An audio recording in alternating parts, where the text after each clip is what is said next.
छात्रों को जातियों में मत तोड़िए। ठीक है। ये बिल कहीं ना कहीं छात्रों को जातियों में तोड़ने के लिए है।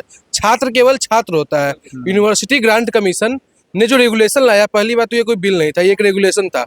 यूनिवर्सिटी ग्रांट्स कमीशन ने 2012 में जो रेगुलेशन लाया उसमें कोई भी संगतियां नहीं थी, लेकिन कहीं ना कहीं छात्रों को, समाज में छात्रों को जाति में तोड़ने के लिए ये रेगुलेशन लाकर इस रेगुलेशन को छात्र हितों के खिलाफ इसका उपयोग हो रहा है। आज हम कैंपस में देखते हैं कि सभी छात्र, सभी वर्ग के छात्र एक साथ हॉस्टल में रहते हैं। मेरा जो रूममेट है वो किस वर्ग से बिलोंग करता है वो मैं नहीं डिसाइड कर सकता हूँ। वो क्या अपने क्वालिटी से आया, वो अपने मेरिट से आया, वो अपने मेरिट से पढ़ रहा है, मैं अपने मेरिट से पढ़ रहा हूँ। मेरा अगर रूममेट ब्राह्मण है, मेरा रूममेट ओबीसी है, मेरा रूममेट SC ST है, उसके साथ कभी कोई भेदभाव नहीं होता। हम लोग साथ में बैठते हैं, एक दूसरे का कभी कभार कपड़ा उपयोग कर लेते हैं, कभी कुछ उपयोग कर लेते हैं। यूनिवर्सिटी ग्रांट कमीशन ने 2012 का जो रूल लाया उस पर सुप्रीम कोर्ट ने कहा है कि आप इसको रेगुलर कीजिए। माननीय सर्वोच्चतम न्यायालय ने खुलेआम कहा है कि जो 2012 का नियम है, जो 2012 का रेगुलेशन है यूनिवर्सिटी ग्रांट कमीशन द्वारा जो लाया गया, वो बिल्कुल सही है।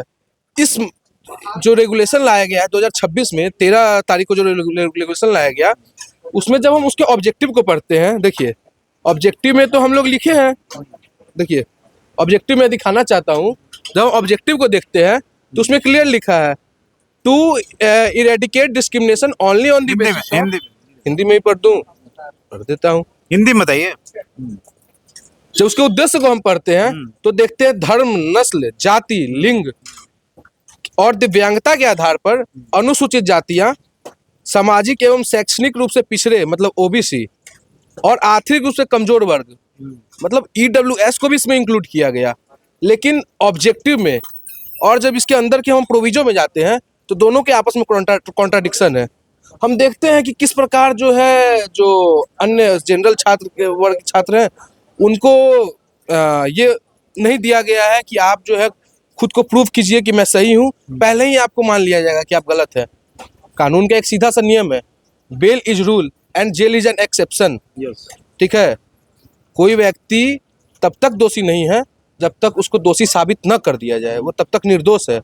लेकिन इस बिल में आप खुलेआम सामान्य वर्ग के छात्रों को आप दोषी बना देते हैं, आप उनको अपराधी बना देते हैं कि नहीं ये सामान्य वर्ग से है तो ये दोषी ही है, ये अपराधी ही है। ये बिल्कुल गलत है।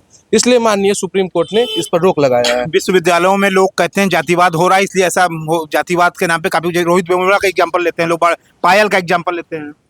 देखिए हम यदि 1-2 केसेस को लेकर हम पूरे समाज को अगर उसके लिए हम दोषी करेंगे तो ये गलत है।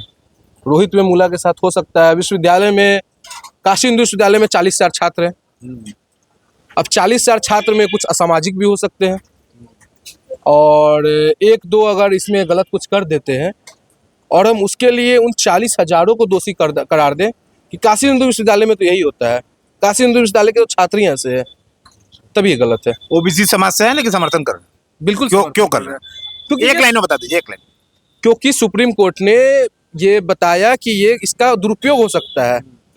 आप जो है इसका उद्देश्य तो बहुत अच्छा है, इसका उद्देश्य तो बहुत, जब पढ़ेंगे इसको उद्देश्य को तो बहुत अच्छा है, लेकिन जब हम देखते हैं कि इसके अंदर की जो प्रोविजो है वो कहीं ना कहीं इसका दुरुपयोग होने के चांस तो ये गुप्ता जी हैं, गुप्ता जी का कहना है कि इसका दुरुपयोग हो सकता है इस बिल का, इसलिए सुप्रीम कोर्ट ने इस पे स्टे लगाया, जिसका ये स्वागत करते हैं।